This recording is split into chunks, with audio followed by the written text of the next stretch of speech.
Hello, welcome back to the next lecture in this series of operating systems kind of stuff, low-level computing. I'm going to carry on from where I left off in the last lecture. So if you remember in the last lecture I talked about how the computer boots, and we looked at how we could, by using a hex editor, we could write bytes directly into a file and then use that as a sector on a hard disk or a DVD to boot the computer and to run that low-level code.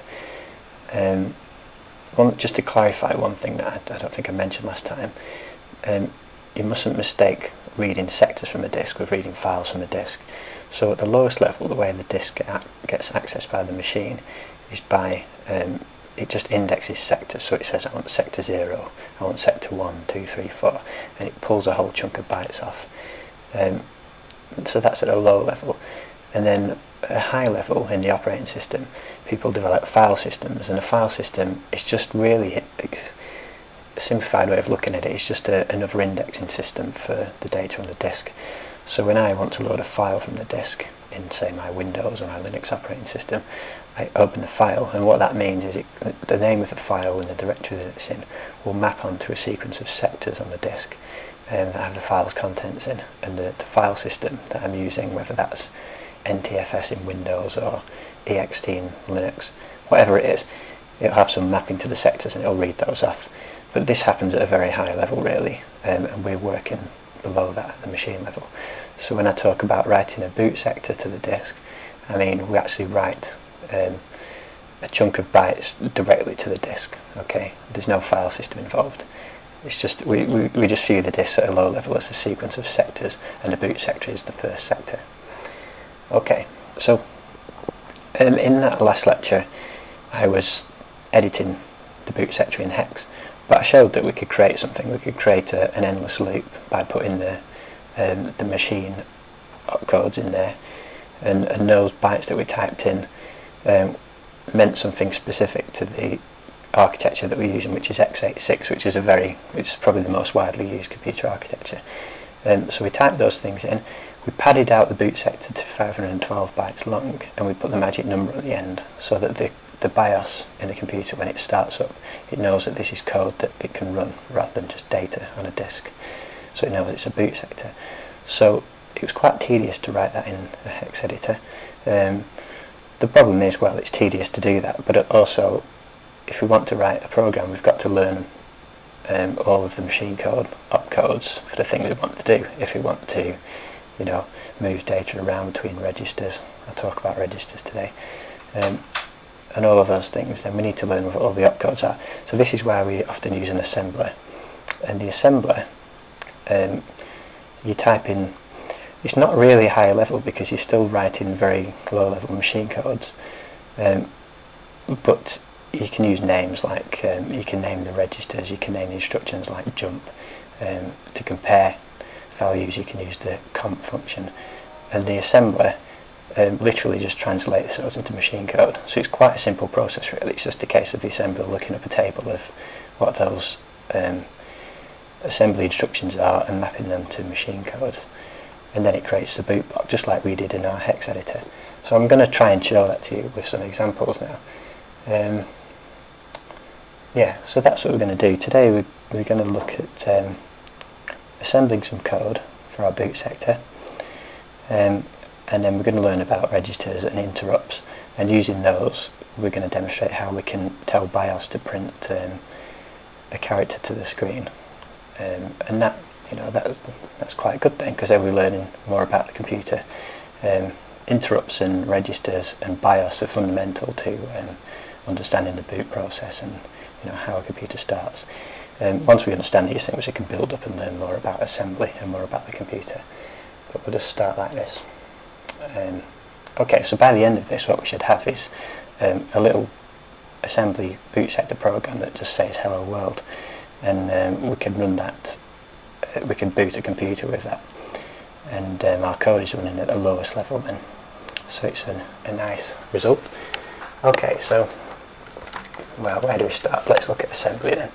So what I'm going to do now is, in the last lecture when I wrote raw hex code in my hex editor, I'm now going to do the same thing but using an assembler to write the code, and that will transfer into my boot sector, and we can look at that in a hex edit to see how it, how it relates to what we did before.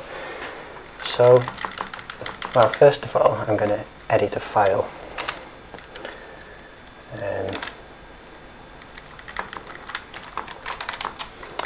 Called my boot sector. So if I go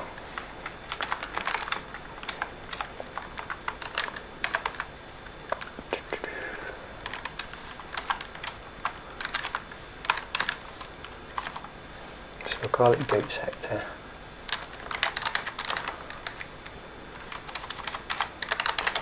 Boot sector.asm. So this is going to be my assembly source file.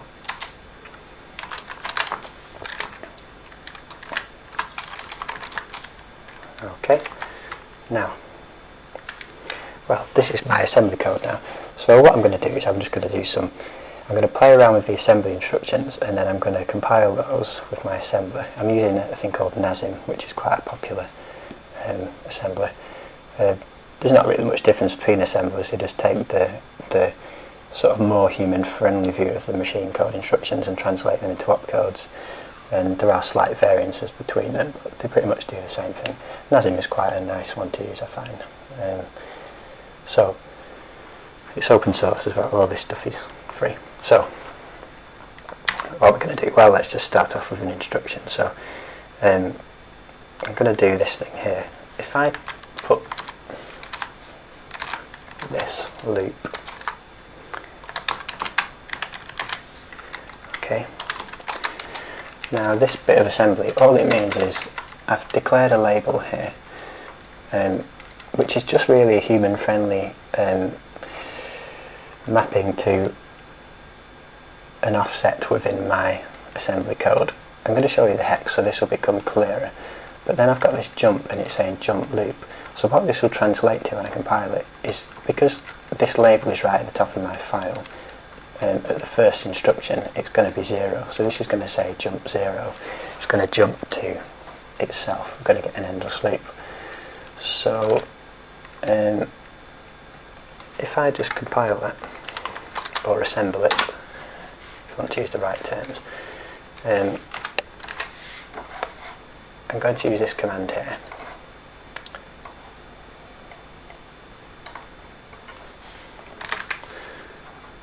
So this is NASM, and what it's doing, it's taking the assembly file that I just wrote here, this one, and it's going to output the machine code in this file. I've just called it .bin and I've called my source.asm. It doesn't really matter what the extension is. We just need to know that this is my assembly code and this is my binary code that will become my boot sector. So these are just raw bytes that are going to go straight to the disk on the machine, and they're going to be loaded by BIOS and interpreted as code when it starts running. So I've got this option here, fbin. Now really this just means that when it's just telling the assembler that I just want a raw machine code file, I don't want any metadata in there or anything like that.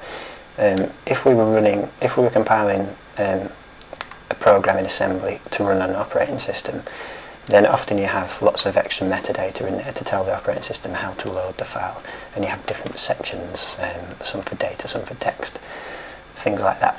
So by putting fbin in there, I'm just saying take my assembly, compile it just to raw bytes, no metadata in there, just the raw, just translate it directly to the raw program. Okay, so I'm going to run that. It's very quick, it's very fast because it doesn't really do much, it just translates the names into code. So now I've got my boot sector. So the first thing I'll do is just open it up in a hex editor. So I'm going to look at ghex again.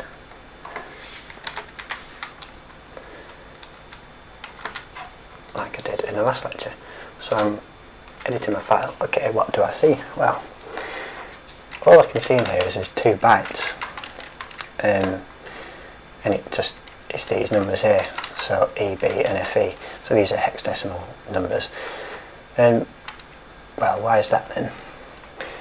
These are just, the assembler has just translated my jump instruction into these 2 byte codes. So that's all it's done, it just mapped them into the machine code instructions.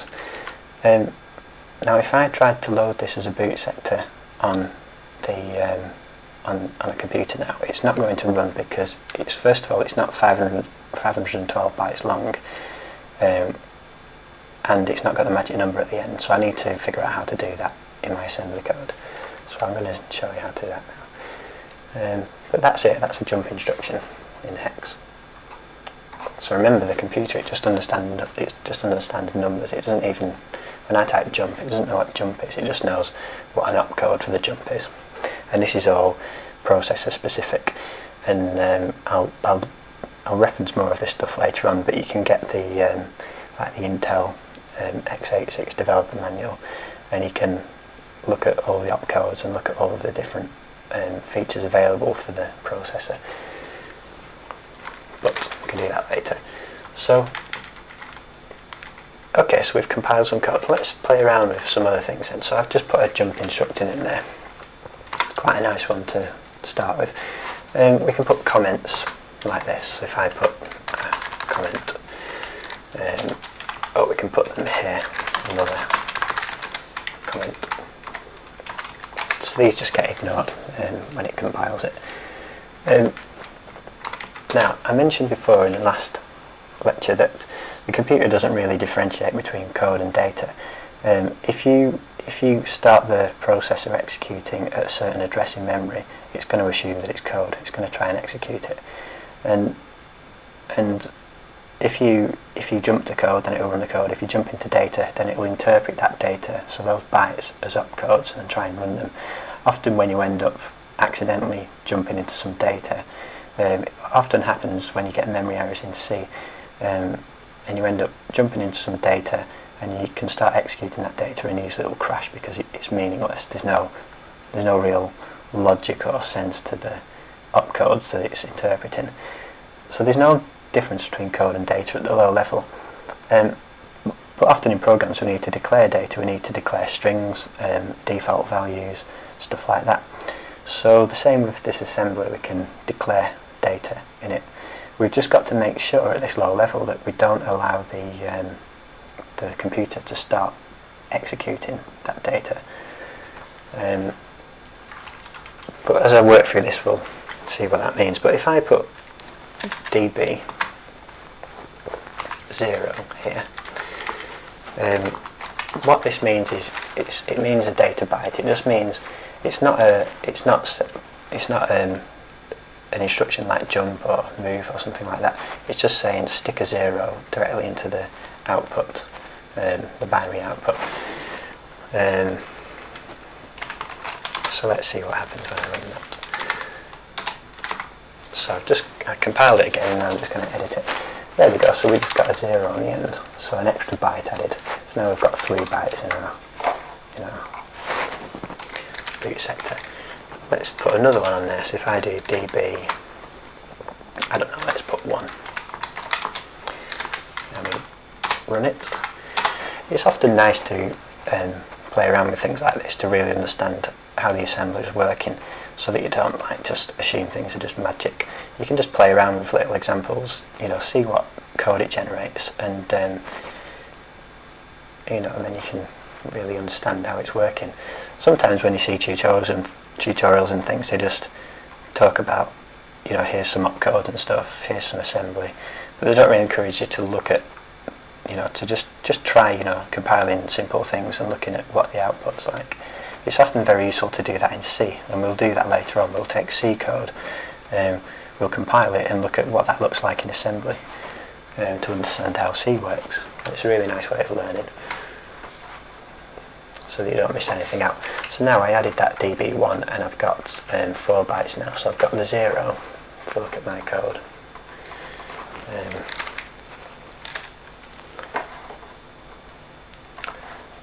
Yeah, so this jump statement, jump loop, this translates to these 2 bytes here, which are opcodes for the jump statement to jump to itself. And we've got db0, which creates a byte here, and db1, which creates a byte here called 1. Okay, that's good. So let's just declare some more data. Now if I do dw, and I do 1, 2, 3, 4, this is declaring a word, and a word is well, in this case it's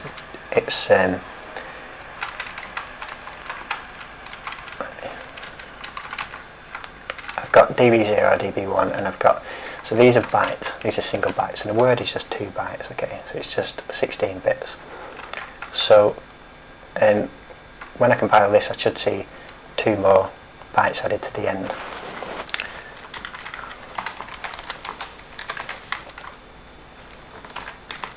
So I compile it and I edit it. There we go. So now I've got 2 more bytes.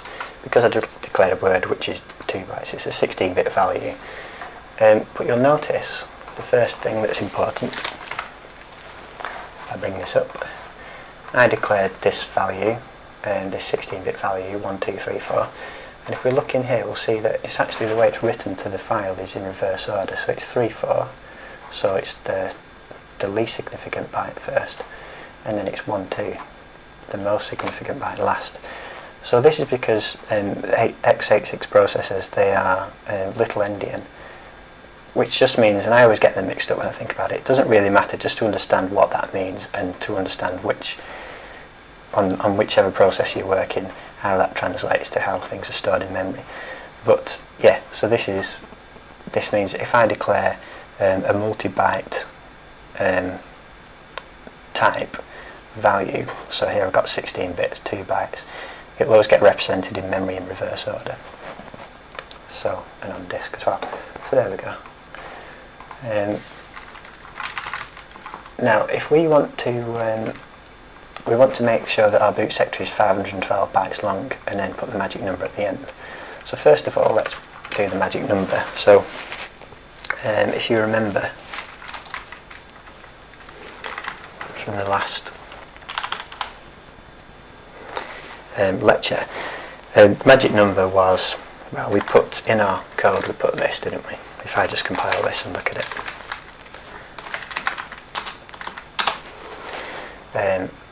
So there we've got AA55.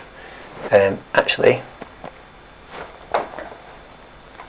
it should have been the other way around, it should have been 55AA, and I sort of did that on purpose really, because it's little endian and we've got to get them the right way around. The actual 16-bit magic value is this, AA55. And that's right, so this is starting to look like our other boot sector, so we had this magic number at the end. And this magic number is important so that the BIOS, when it loads the sector, it decides that it's code that it can execute, otherwise it will skip past it and look for another drive to boot from. So that's good, but now we've got to pad it out so that this magic number comes at the end of the 512 byte block. So we can do that by padding it with these data statements like this. So I could put a whole lot of these in.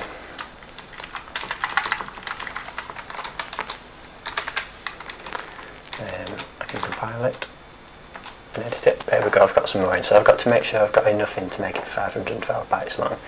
So, well, let's think there. We've got 2 bytes there. We've got 2 bytes there. We've got to make sure it's 512 long. So if we add 512, 508, I think, then it should make it the right length. So 508, did I say? I'm purposely doing it like this so we start to understand how the assembly works. So if some of you have done this before, you might find it a bit slow. If you've not, then hopefully you'll find it useful. And we will get into some quite heavy stuff later on, so it's good to take our time now. So I want to make sure there's 512 bytes in the sector, so I think I said if I have 508 of these, then it should make it the right size. Now there's a little shortcut here where I can say times 508, and that just means duplicate this db0 508 times when it comes to compiling this. So let's see what happens. There we go, we've got lots more zeros now, and that looks, is that right? That's not quite right, is it? It's just, so we should be, oh no, So this is why I'm going to show you how to let the assembler calculate this for us. But yeah, we see that if we can put loads of those zeros in, we can pad it out and we'll get a boot sector of the right size. If I just close this, one way I can check the length of it as well is if I just do, I can use ls. So it's 512, so that's right, so it should boot now. So let's see what happens. So I've got my jump, my endless loop, and I've padded out. I've got the magic number on the end, so we should be able to run this. I'm going to use it in QEMU, which is a computer simulator, an x86 simulator. I could write it to an ISO file like I did last time and run it in a virtual machine. But it's often easier to work with emulators when you're doing this stuff. So let's just run this. So it says it's booting and it's gone into that endless loop. Let me just show you what happens if I get my code slightly wrong. So if I put 500 and I don't know, if it wasn't quite long enough, I compile it and let's try to run it. There we go, look. So because I've not padded it out and the magic number's not in the right place right at the end of the first sector, then the machine doesn't know, it doesn't see it as being bootable, so it just carries on looking for other things. It's trying to look for a network boot drive because there's no hard disk, there's no CD in there that can be bootable. So this is good. Okay, so we're writing our boot sector in assembly now, which is much easier than working with hex. So another thing we can do here, which is often useful, if that was 508, if I add some more stuff in here, like, I don't know, let's put another jump statement in there, jump. This can also jump back to loop, it doesn't really matter, it's never going to get reached. But if I run this now, compile this, and then I run it, oh, it's not bootable again. And why is that? It's because I'm adding too many zeros now because my machine code instructions it's got this extra jump in, so it's made it longer. Let me just look at the hex for that code. So here we see we've got our two jumps here that are both the same, but look, we've gone over the boot sector size, 512 bytes, so the magic number is no longer aligned at the end, it goes past it. So one thing that you often see when you see some assembly code is the use of these little, well, they're sort of like placeholders, but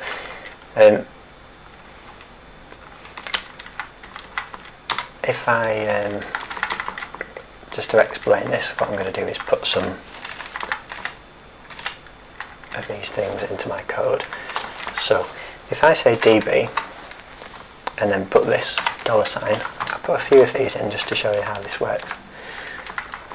Okay, what this means when I put a $sign is it means just when it's writing the machine code, just put the location, the offset of the current instruction into the machine code.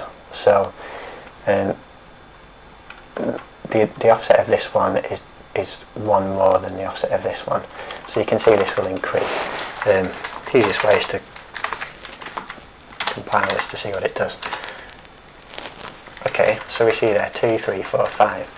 So this is actually the offset in the binary file of that instruction. So that will be 0, that will be 1, this will be 2, 3, 4. So why is this useful? Well,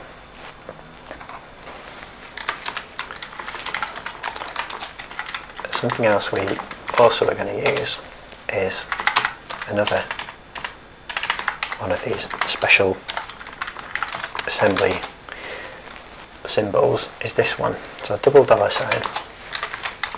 If I compile that and then look at the hex again, oh, well, it's a bit difficult to see this because these are all zeros, but actually that was 0.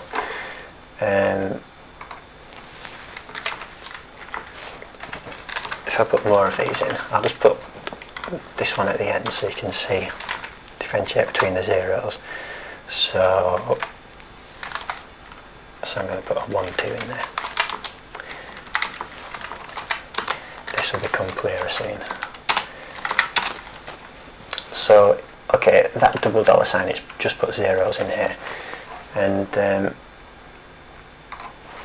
basically what the dollar signs do is the single dollar sign is the current offset in the file, the current byte. So this would be the address of this instruction, the offset from the start of the binary data, and this would be the next one, this would be the next one. But double dollar sign just refers to the origin. In this case it's just 0, but we'll see that we can change that later on. Anyway, what this means is that if we write something like this, if we want to make sure that our boot sector is always padded to 512 bytes, then we can say 510, because the last 2 bytes of the 512 bytes are occupied by the magic number, this 16-bit number here.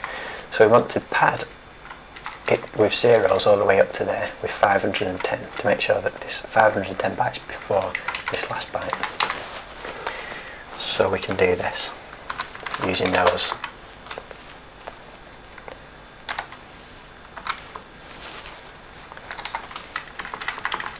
funny dollar signs that we saw.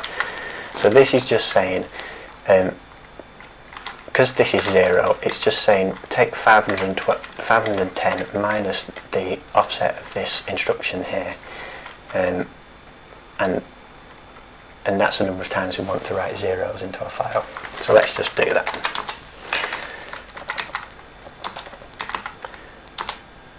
There we go. So it's padded to 512 bytes. And if I had some more stuff in here, db 12 db, I don't know, whatever, it doesn't matter. Another one we can do is we can fill it with a string as well. This just, all this means is it just writes the ASCII values of this directly into the output. But what I've done there, so I've added some more stuff, so it means that hopefully it should still be 512 bytes long, because this accounts for the relative offset of this instruction when it pads it out. You never really have to worry about this stuff. I'm just trying to explain it so you know how it works and what those things mean when you see them in code, because often you see something weird like that and you think, why does that look like that? So let's have a look what we've got now. So I've put those extra things in there, and let's just check. Oh, it's still 512 bytes long, so that using those dollar signs to work out the number of zeros to add was good. Just to show you as well, we've put a string in there, and you can see that here, you can see the ASCII characters in the hex editor for that hello string. So it literally just wrote those values of the string in there. There's something we can check while we're doing this. Like I said, it's good to play with things, and I can't remember exactly if this does what I'm going to check for. I'm going to stick on the end of here 66, and what I want to know is how many bytes this stores. In C, when you have a string, it often ends with a 0, a null terminator, so I'm going to see with my assembly whether it puts a 0 on the end of that string or not, and we'll see that it doesn't, so it doesn't write a 0 on the end, so you have to do that manually. You don't need to worry about that just yet, but it will be important later on. So what we've seen so far, now we know how to create a boot sector in assembly, and now we just need to learn a bit more about some assembly instructions so we can make it do something. And I said before that we're going to be printing a hello message to the screen soon. And remember, there's no operating system. We're behaving like the operating system. There's nothing else we can use other than BIOS at this stage to do anything. So I'm going to show you how we can help BIOS, how we can use BIOS to help us output some information to the screen. So, well, let's leave a bit of this code in there because it will be useful later on.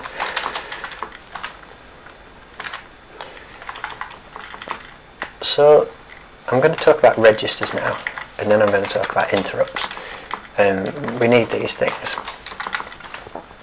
but when I put them all together, we can see it running. But in a processor, you've got the processor can access memory, and it can read and write to memory, and you can stick loads of memory in computers these days, gigabytes of it, and that's very good for storing stuff. And when you're processing data, having so much memory is very good. But a processor, relatively to the speed of the processor, accessing that main memory is very slow. But processors have a very small amount of very fast memory very close to them, and probably one of the fastest pieces of memory you can access is the registers, and there are a few of these, but the processor can use the registers to store information in, to store bytes and words. Whilst it's working on stuff, it can store something in a register, add something to it, and then store it in another register. And you can think of them as variables for the CPU that you can use for doing things very quickly on. And some instructions can only operate on a register. So if you wanted to do something like add two numbers together, then you might have to store the first number into the register and then add the second number to the register value. And in these cases, it's just because that's how the architecture of the CPU works. And often it's because the simplicity of the hardware of the processor allows it to be very efficient and very fast. So that's why we've often got to do things like that. That's why we can't write high-level code in assembly. Anyway, let's get on with it. So just to explain registers, I'm just going to write some assembly here, and we'll just check that it compiles so I know that I've written the right instructions. The other thing with assembly is it's very difficult to remember it. If you're not using it very often, which I don't, and most people don't, it's very easy to forget the opcodes and stuff like that. But the point is, if you understand it, then you can always come back to it. You can look up what opcode you need. If you can understand the theory and how it works, the essence of it, then you can pick it up. So excuse me if I type the wrong thing, but this is how it goes. So first of all, we have, I'll just write them as comments, but we have a few general purpose registers. Now there are quite a few registers, and I'm only going to talk about a few of them and how they work. Later on we'll look at how the other registers work. Some registers are general purpose, which means they have no other use than just for storing information in whilst you're working on bytes calculations. But other ones have special meanings. They might also be general purpose registers, but they might have some other meaning. They might be modified in some way when you call a certain instruction. For example, some instructions decrement values in certain registers. So you do have to understand these relationships between registers and the CPU. And if when you do a particular operation, it might change the value in a register, and if you've used a certain register by mistake, then you might find something strange happening. Anyway, I'm going to talk about the general purpose ones. We'll learn more about them later on anyway. But you've basically got these registers AX, BX, CX, DX. There are other ones. I'm going to talk about these for now. So these are just like general purpose registers. We can store values in these by doing code like this. So if I put move AX 1, 2, then what this means, and these operands work in the reverse order to what you might expect. So what this means is store this value, this literal value, inside AX.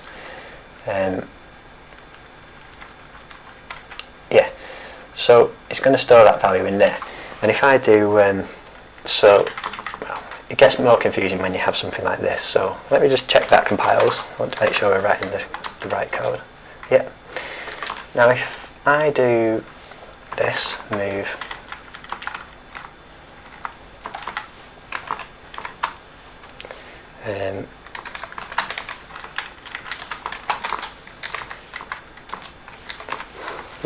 so what this is saying now, it's saying, remember which way around it goes, it's saying move AX, the value of AX into BX.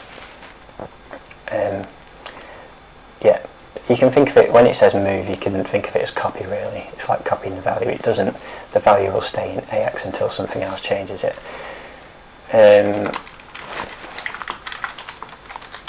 Okay, so we can move one register to another register, and this can happen very quickly. That's why we use registers instead of accessing main memory for this kind of stuff.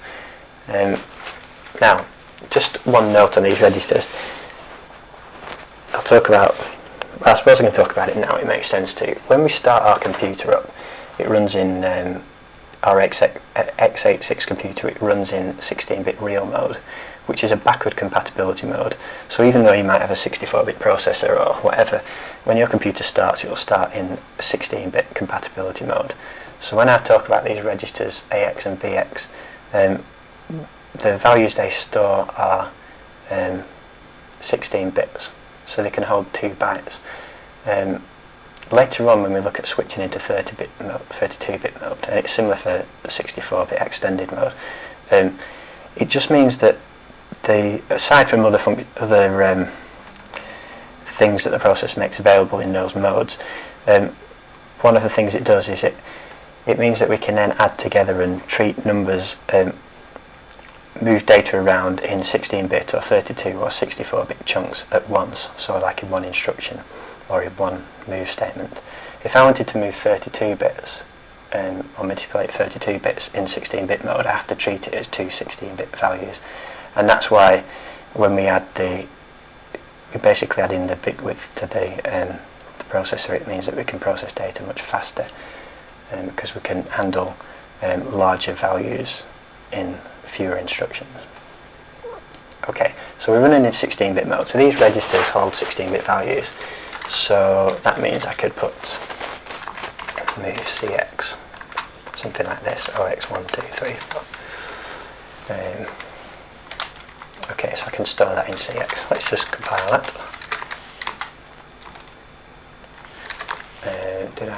So I made a mistake there, so my assembly told me.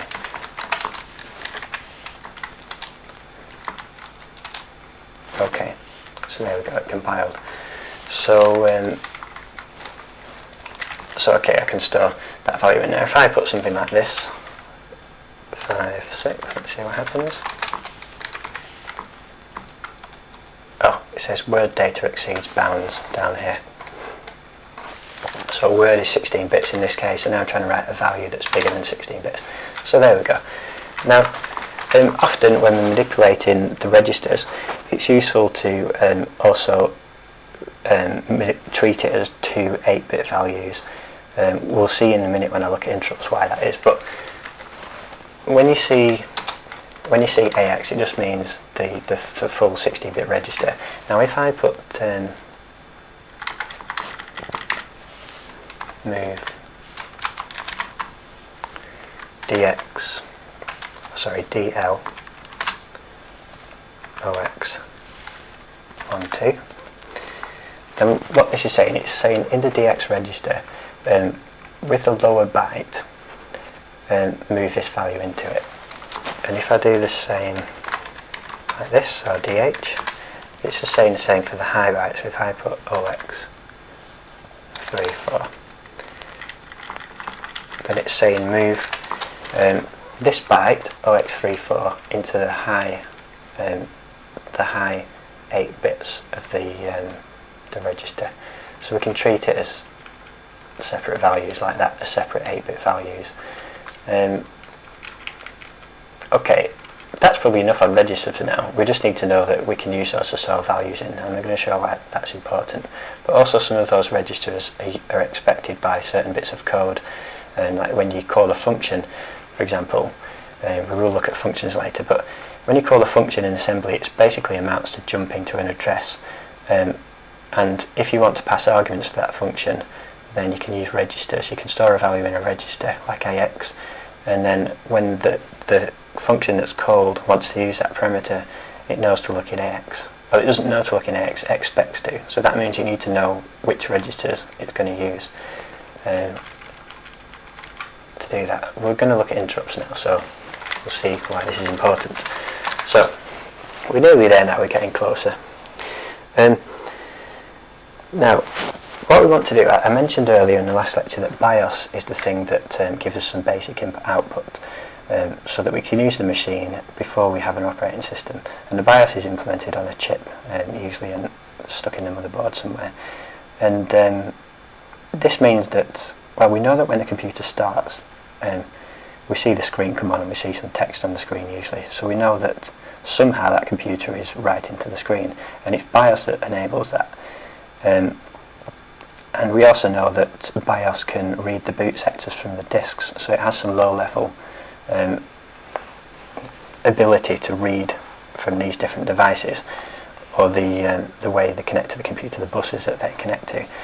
So we know it can do that stuff. So now what we're going to do is figure out how we can use BIOS to help us to print something to the screen. Now the thing is, somewhere in BIOS, somewhere in that chip, which BIOS gets loaded into memory when the machine starts, so somewhere in memory there's this BIOS code that's loaded, and somewhere in that code there's a piece of assembly code, well, machine code it will be, a piece of machine code that knows how to tell the screen to print a character. And so what we want to do is run that code to print a character that we choose to print. The problem is that we don't know where in memory that is. If we could find where in memory that instruction was, we could have a jump statement that jumps to it, and then it runs that code. Now the other thing is that that code will expect, if it's going to print a character, it will expect the character to be somewhere that it can find it. And in this case we'll see that it's often a register that it expects the value to be in. And so we'd need to store the ASCII value of the character we want to print into some register, jump to that code and run it, and then we could print something to the screen. But the problem is we don't know where it is. But this is where interrupts come in handy, because a fundamental thing to how computers and operating system works is that we have this idea of an interrupt. And an interrupt just means that when we write some code, we can signal an interrupt, which is just, we signal it by an index number, an interrupt number, and the computer will then switch into an interrupt state. And all that means is that it knows that somewhere in memory there was preloaded an interrupt table, and this is something that BIOS sets up. And it registers some of its functions for like printing to the screen or reading a disk into the interrupt table. And the interrupt table just maps an index, an interrupt number, onto a piece of code, a handler. And then whenever we call that interrupt with that particular number, it's going to send the processor will jump to that interrupt handler, execute that code, and then it will come back to us when it's finished. So this is useful because we don't need to know where in BIOS that code is, we just need to know that BIOS, thankfully for us, BIOS set up a handler for a particular interrupt that we do know that's well documented to print a character to the screen. Okay, so we're going to do that now. Right, so let's print a character. And again, remember we've got no operating system now, so if we can just print a single character without using an operating system, just using BIOS, then that's pretty good. It's a nice start. So let's get rid of these things. Now, let me just say, the machine code or the assembly instruction to call an interrupt is this int instruction. So if I put OX10, then this will call interrupt 10. So whatever index 10 relates to in the interrupt table that was set up somewhere in memory by BIOS, then when I call interrupt 10, it's going to send the CPU into an interrupt state. It's going to jump to the handler, it's going to run that handler code and then come back to me. So first of all I need to know which interrupt I want to call before I do anything. So I'm going to find that out. So, well, I've actually got the information here in front of me, but we're going to use well, we're going to call interrupt 10. Okay. Now, the way that the interrupts work with BIOS, the way it's set up, is that we have an interrupt number which relates to an index in the interrupt table, and inside the handler mapped from that particular index, BIOS has then got kind of like a switch statement of, you can imagine it as sub-handlers.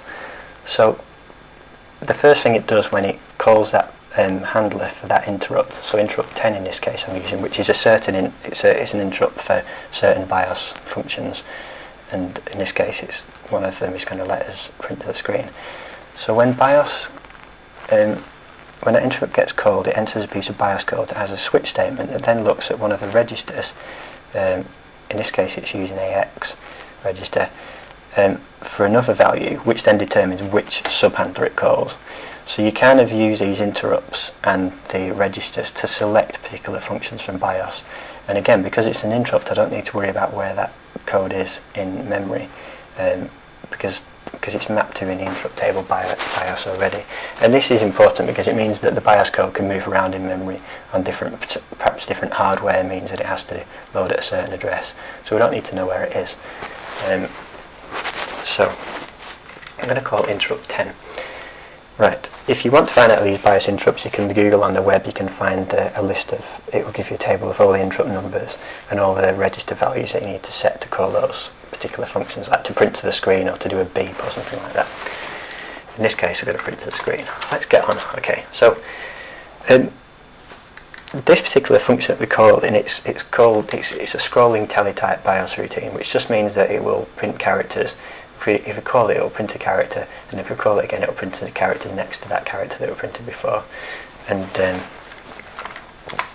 this is useful. So let me just write the code and get on with it. So if I put move AL H, now what this is doing, it's in the lower 8 bits of the AX register, it's going to move the ASCII code for the letter H. Okay. And the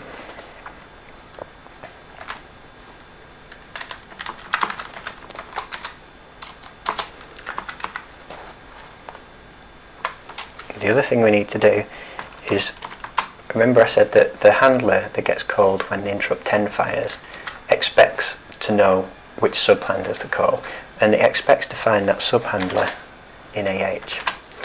And in this case I'm going to be using OXOE, and this is the scrolling teletype, so I'll put a comment in there. BIOS scrolling teletype function. Right then, what have we got here? Let's have a look.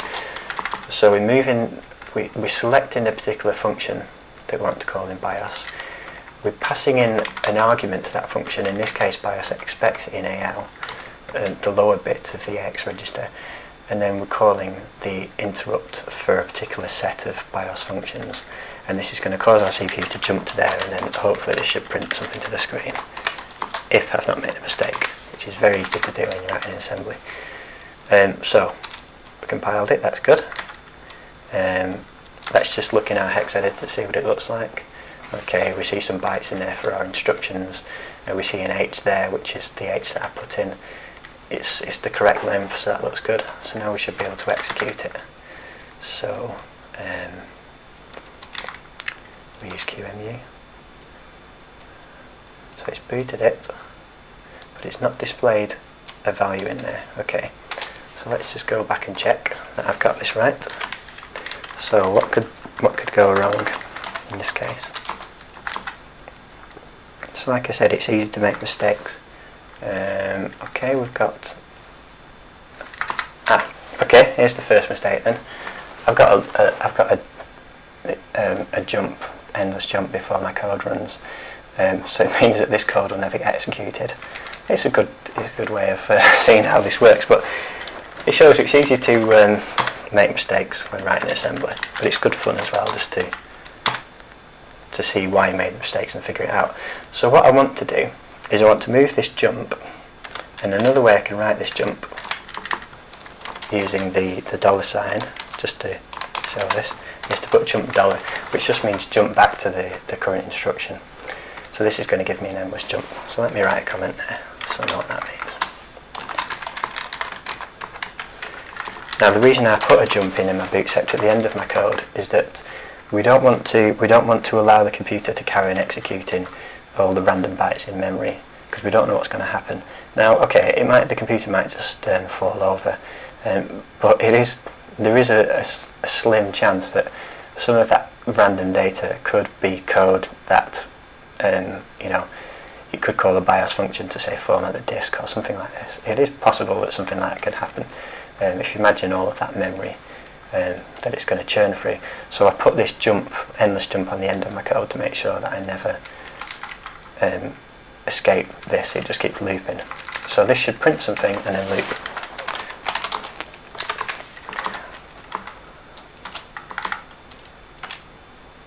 There we go.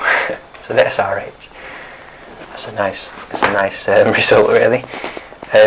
Now, if you talk to most people and you say I can print an H on the screen on my computer, they'll probably say, well, you know, a 5-year-old kid could do that with a bit of Python code, and they could do, which is good. But the thing is, here we're running at the lowest level in the computer. There's no operating system. We've not even, you know, we're just using BIOS to do the stuff. We've not got anything, no APIs to let us, you know, do something. No Python modules or Java modules. We're just working at the lowest level. And this is the early stage of when the computer boots. So we've printed an H, and that's pretty good. So let's just, like I said, we were going to have a function. We were going to have a boot sector that could say hello world. So let's just make that true. And then I think our work's done. I'll just summarise this stuff. But I can do that by just replicating these lines here.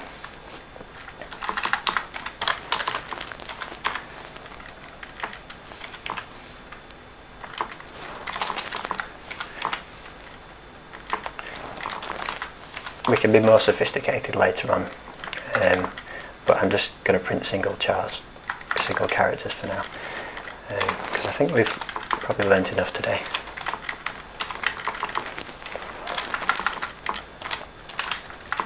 There we go.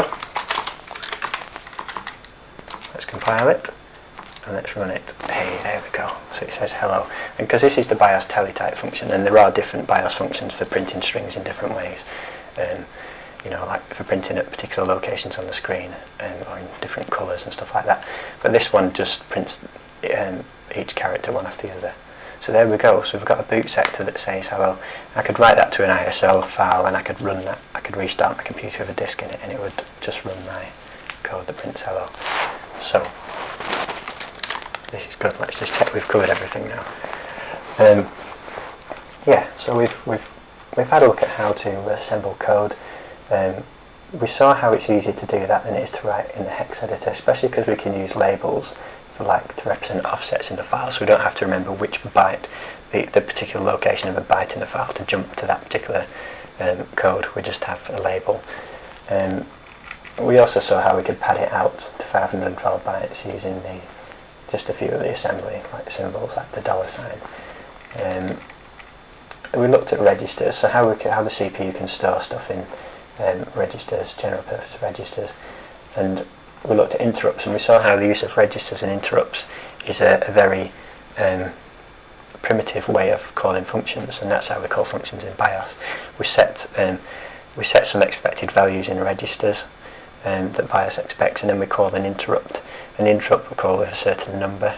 In our case, we used hexadecimal 10, and all that does is it causes the CPU to jump to that particular index in the the CPU looks up the index in the interrupt table, and the interrupt table just maps that index to an address somewhere in the BIOS memory that is the start address of the BIOS code to do printing functions.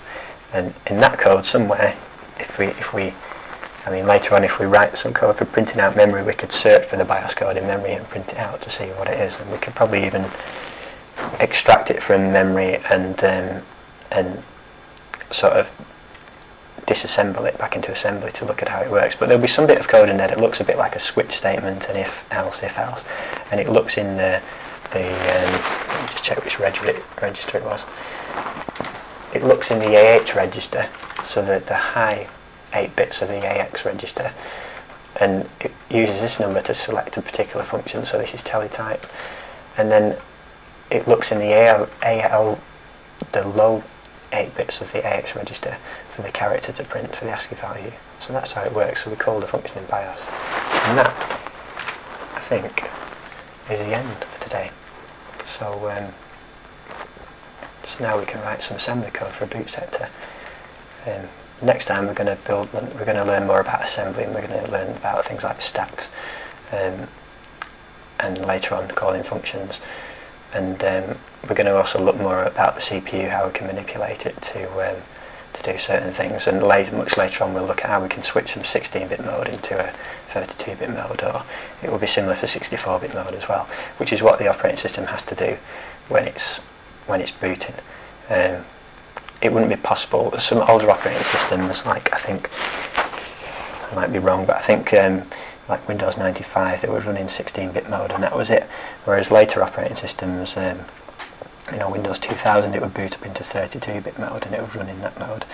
And it's not just the width of the bits. There are, like in 32-bit mode, it's got like protected memory space, so it can protect one process from another, which is specifically to help operating systems be more stable.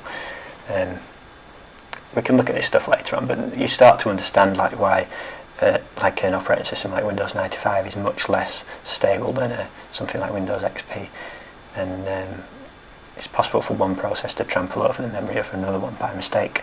So anyway, more on that later, but thank you very much. I hope that was useful, and we'll have another lecture soon. Okay, thank you, bye.